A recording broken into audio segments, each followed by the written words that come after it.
At ngayon nga'y 3 na yung anak namin. Pero ganun pa rin ang biyenan ko. Na kada may mali at kahit hindi mali, ginagawa niyang mali at ikukwento sa iba't ibang tao.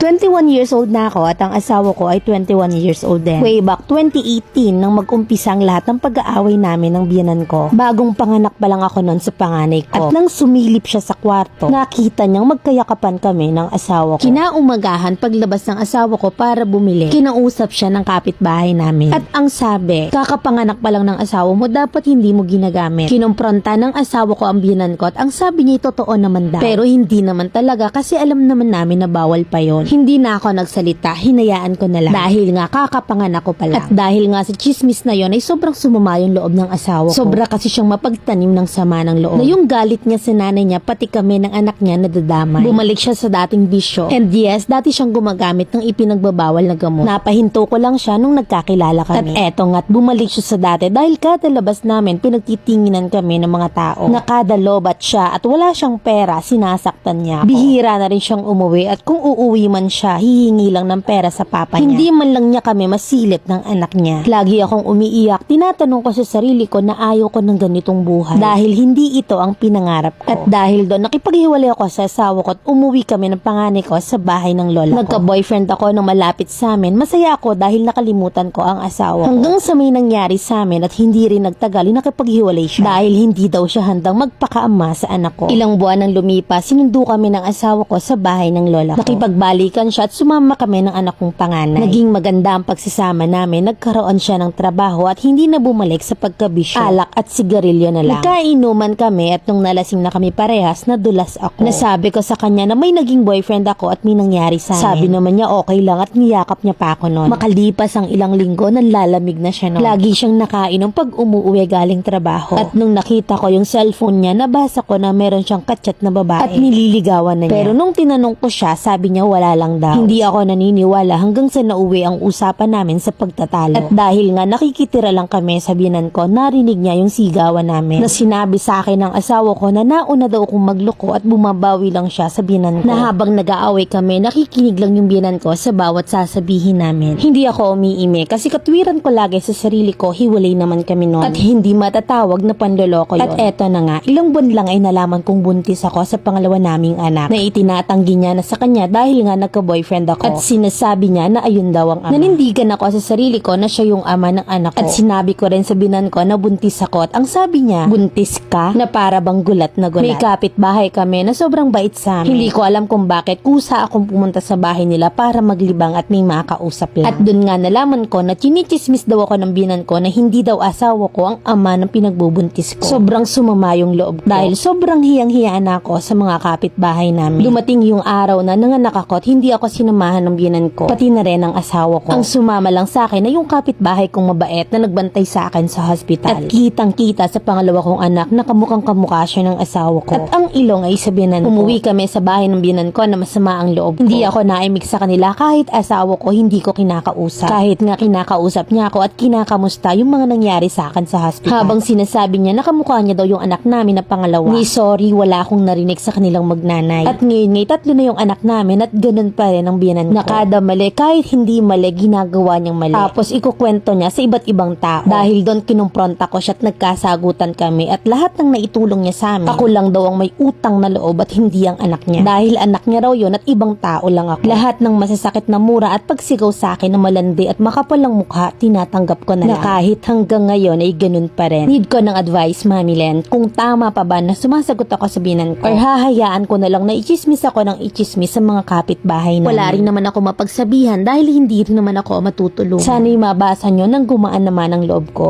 Letter sender, Sili ng Caloocan.